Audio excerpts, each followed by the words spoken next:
Olá, senhores estudantes, dando continuidade à análise dos exercícios do livro de David Griffith de Mecânica Quântica, estamos aqui com o problema 4.17.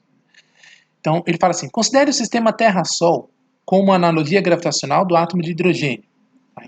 Então, o item A fala, qual é a função da energia potencial, aqui, substituindo a equação 4.52, que é o potencial de Coulomb, né, seja m a massa da Terra e m maiúsculo a massa do Sol. Esse problema é bem interessante porque ele mostra, né, uma relação, aqui dá um lugar do potencial de químico, né, do potencial colombiano, a gente põe aqui o potencial gravitacional, né, isso que ele está querendo que a gente faça lá no problema. Esse exercício é interessante porque ele mostra a abrangência que tem o estado, a teoria da mecânica quântica. Ela é uma teoria mais abrangente do que a teoria clássica, desenvolvida por Newton. Então ela tem que reproduzir, né, os dados que são obtidos no mundo clássico, para poder mostrar que ela é de fato uma teoria mais abrangente. Não é uma substituição da teoria clássica, e sim mostrar que a teoria clássica se trata de um caso particular da teoria quântica. Tá bom? É isso que a mecânica quântica vai nos revelar. Vamos ver como é que isso acontece. Então vejamos lá, para o item A ele quer que calcule essa relação do potencial. Então, usando o potencial gravitacional, que atende a essa expressão, menos a constante da gravitação universal, vezes o produto das massas dos corpos que estão interagindo, no caso, o Sol e a Terra, sobre a distância que tem entre eles, né, em coordenadas esféricas. Né? Então você fica com a coordenada radial aqui, que é a única que é relevante para o potencial gravitacional. Então a gente tem aqui que, em relação ao potencial colombiano, que seria o produto das cargas elementares ao quadrado, que no caso é as cargas do próton e do elétron, o átomo de hidrogênio, sobre o fator 4πε0, que seria a permissividade eletrostática aqui. E implica agora em ser a relação envolvendo a constante gravitacional, a massa do Sol, a massa da Terra. Né? Então, em relação aos estados que você tem para o átomo de hidrogênio, na constante, nas analogias com o cálculo da constante gravitacional, então a gente tem aqui, vejamos lá, essa mesma relação, veja, que é o que ele pediu para fazer análise aqui. Então, do ponto de vista análogo, né, nós temos essa relação que ele pediu, que são os níveis de energia, apenas implicando essa substituição por esse termo aqui, nada mais. Então a expressão do potencial simplesmente é essa, que é o que o item A queria que a gente fizesse aqui, para o caso do problema, qual é a função da energia, né, potencial, nada mais. Com relação ao item B, ele fala qual é o raio de Bohr, no caso aqui representando por AG, porque tem a ver com a gravitação agora, né, para esse sistema. E aí ele dá uma orientação que é trabalho número real, no caso. Então vejamos lá. No item B, tá aqui. Ele fala então para a gente fazer o seguinte. Pega a equação 4.72, que envolve essa relação aqui, que é a obtenção do raio do Bohr, né, que é o fator 4πε0 sobre e quadrado, e aqui h quadrado sobre a massa da partícula envolvida. No caso, o elétron, se você de fato estivesse pensando no átomo de hidrogênio.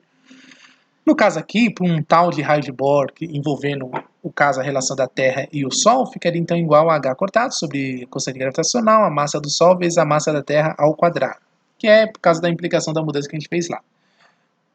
Substituindo os valores numéricos, que a gente pode ter esses dados tabelados, né? Então nós temos aqui para o raio, o fator 4πε0, fica aqui a expressão, 1,0546 vezes 10 elevado a menos 34 joules segundos, que envolve a constante de Planck também ao quadrado, sobre aqui no caso a constante gravitacional, deixa eu ver aqui, tá aqui, constante gravitacional, que é aproximadamente 6,6726 vezes 10 a menos 11 metros quadrados sobre quilograma vezes segundos ao quadrado. Essa é a unidade de medida da constante da gravitação universal, que ainda multiplica a massa do Sol, que é aproximadamente 1,9892 vezes 10 elevado a 30 quilogramas, e aqui a massa da Terra sendo 5,98 vezes 10 a 24 kg, que no caso está ao quadrado, atendendo a expressão, então fica, portanto, o raio de Bohr gravitacional, né, vamos chamar assim, é 2,34 vezes 10 a menos 138 metros. Ok? Então isso atende ao item B. O que é a região onde a Terra vai estar distante do Sol, né, a região mais provável. Ok? No caso aqui, veja que interessante, né, que esse valor que ele dá atribuído aqui, na verdade é muito pequenininho, né, que é um valor bem inferior, no caso, que se você fosse pensar no raio de Bohr propriamente dito. No item C, ele fala aqui pra gente que escreva a fórmula de Bohr, né, no caso, gravitacional, e iguale os valores de EN à energia clássica do planeta, né? Então ele pede para fazer essa relação aí. Em relação ao planeta, em uma órbita circular de raio R, vai ser definido aqui um raio R chamar de R0, né? E demonstre que a quantidade de N vai ser igual à raiz quadrada de R0 sobre o raio de Bohr gravitacional. A partir daí, ele quer que calcule o número quântico N da Terra, no caso. Então vejamos lá, está tendo essas relações, né? No item C. A partir da equação 4.70, que envolve os valores de energia, né, do átomo de hidrogênio, então En igual a menos, no caso, a massa do elétron, sobre 2H quadrado ao quadrado, que multiplica, no caso, fazendo adaptação, né, G vezes M vezes Mzinho, que são as constantes, elevado ao quadrado, e 1 sobre N quadrado.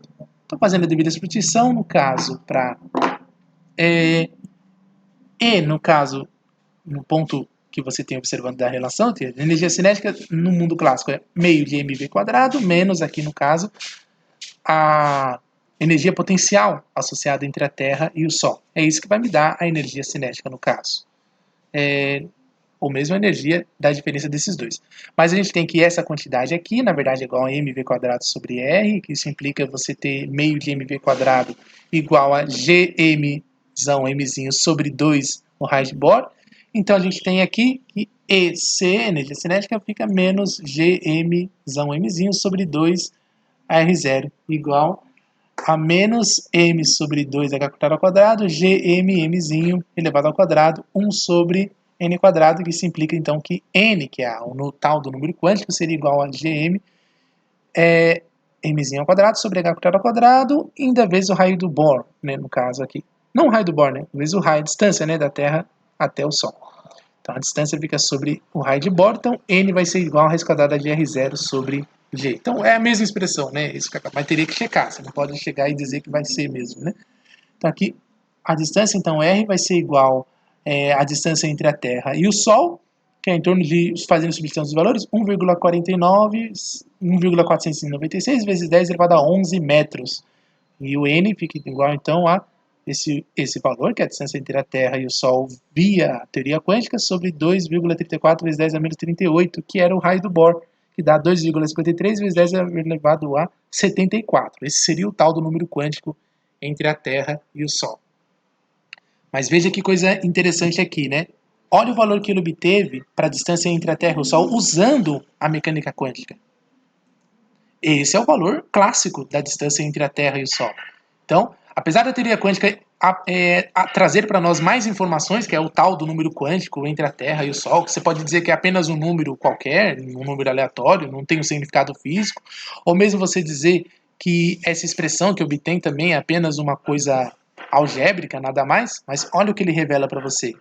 Então, ou seja, a teoria quântica, ela é capaz de reproduzir as informações que são obtidas na teoria clássica. Então, mostra que ela, de fato, é mais abrangente. Tá, ok? Acredito que o item D é que está fazendo essa proposição para a gente. Né? Vamos ler aqui o item D e vamos responder a finalização do exercício. Né? Ele fala aqui, suponha que a Terra tenha feito uma transição para o próximo nível mais baixo, ou seja, um N diferente, um N para um N1. Né? E aqui fala, quanta energia em joules seria liberada? Essa é a primeira pergunta que ele faz. Então, se a Terra mudasse a sua distância em relação ao Sol, ela tem que liberar energia para fazer isso, né? Se ela se aproximar, né, um nível mais baixo. Aí ele ainda pergunta qual seria o comprimento de onda do fóton emitido. Ou, fazendo uma brincadeira aqui que o Griffiths faz, né? Ou mais provavelmente o graviton, né? Ele quer saber qual é a energia desse fóton. E dê uma resposta em anos-luz, né? Porque é devido à escala, né, que nós estamos envolvendo aqui. Então, vejamos lá o que o item D nos traz de curiosidade em relação a esse tipo de exercício. Então, a variação de energia que a Terra vai sofrer devido a essa mudança de posição envolve, então, menos, né, G ao quadrado, M ao cubo sobre 2H quadrado ao quadrado, que ainda multiplica essa relação aqui, a relação de Rydberg, né, para você calcular essas diferenças de níveis de energia. 1 sobre N mais 1 ao quadrado, menos 1 sobre N, que seria o estado anterior. E aí você tem, bom, fazendo um ajuste aqui, né, 1 sobre N mais 1 ao quadrado, tem essa expressão aqui, que ficaria igual a 1 sobre esse produto, mais 1 sobre n, é conveniente fazer isso, né? Porque aí você tem isso aproximadamente igual a 1 sobre n quadrado, 1 menos 2 sobre n. E aí, então a gente tem agora aqui 1 sobre n mais 1, que está ao quadrado, menos 1 sobre n quadrado, é aproximadamente 1 sobre n, 1 menos 2 sobre n menos 1, tá vendo? Aí você vê que é uma expressão bem mais compacta, né? Que é igual a menos 2 sobre n ao cubo. Então a variação de energia do fato da Terra ter se aproximado do Sol seria igual para um nível mais baixo, né? Agora está quantizado, tá? Então a Terra não vai variar de forma clássica de mudança de posição. Tem que imaginar que ela desaparece de onde ela está e aparece automaticamente na nova posição, tá? Vamos ter que levar em conta essa situação. Então isso é igual a g quadrado, m ao cubo, sobre h ao quadrado, n ao quadrado. Aí a variação de energia, então fazendo a substituição dos valores numéricos, né? A constante gravitacional, substituindo o valor da massa do Sol, a massa da Terra, que estão aqui atribuídos, né? Sobre ainda a constante Planck, a qual tem feita a devida substituição aqui, bem como o tal do número quântico agora que nós sabemos no item C. Foi obtido esse valor, 2,53 10 elevado a 74 vezes 10, faltou o 10 aqui na impressão, né? Elevado a 74 e ainda eleva ao cubo. E isso é igual então a 2,09 vezes 10 a menos 41 joules. Seria uma pequeníssima variação de energia para essa mudança de posição. E aqui lambda então seria igual, né, que é o comprimento de onda do fóton que foi emitido, seria, ou gravito, né, igual o Grips faz a provocação aqui, 3 vezes 10 elevado a 8, né, a velocidade da luz, aqui fazendo a substituição da constante de Planck, e aqui sobre, né, no caso,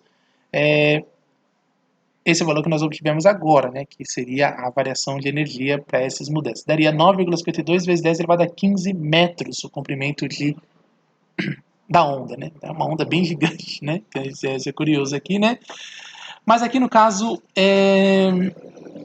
né? Se você tem lá 9,46 vezes 10 elevado a 15 metros, né? Que é, na verdade, uma coincidência que lambda seja aproximadamente um valor dessas unidades que você tem aqui, da parte C, que é n elevado ao quadrado, né? Que nos casos aqui, né? Fazendo, né? Porque como o valor é muito grande em metros, você pode escrever eles em anos-luz, né? Então, escrevendo eles em anos-luz, você tem lá um comprimento, então, seria aproximadamente 1 ano-luz aqui. Mas em parte do item C, a gente tem aqui que n quadrado é igual a g vezes m vezes mzinho ao quadrado é r0 sobre h cortado ao quadrado. Então, a gente tem lá, então, que o comprimento de onda seria igual a E, no caso, C, desculpa, vezes H, que é a constante de Planck, sobre a variação de energia, que é para a gente ter essa mesma relação, que aqui é usando a relação de Planck, né, para a obtenção desses valores. Então, daria C, que é a velocidade da luz, 2π vezes H, cortado, que você pega o fator 2π e inclui ali, só para aproveitar os valores que nós já temos, né, e aqui ficamos então com H cortado ao quadrado, vezes n ao cubo, sobre g quadrado, m quadrado da massa do Sol, vezes a massa da Terra ao cubo. Ajeitando essa expressão algebricamente, nós temos essa expressão aqui. E ainda tem, isolando esses termos, ficamos com essa relação, que é as constantes envolvidas, né?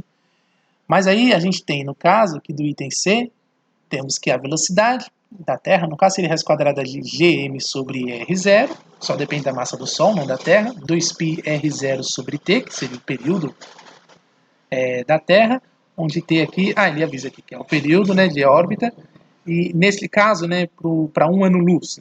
Então aqui a gente tem que esses comprimentos de ondas que a gente tem aqui para o caso do fóton que foi emitido nessa transição para o mais alto estado excitado, né, para o caso entre a Terra e o Sol, né, para um nível mais baixo de energia, que é a distância do comprimento que deveria ser para o nível, né, nível de viagem de uma órbita, de um período de uma órbita. Então, esse é bem interessante que ele mostra aqui, né, que o período, então, fica igual a 2π raiz quadrada de r ao cubo, né, sobre gm, que é, no caso, o que a gente obtém na relação do Kepler, né, que é a chamada terceira lei de Kepler.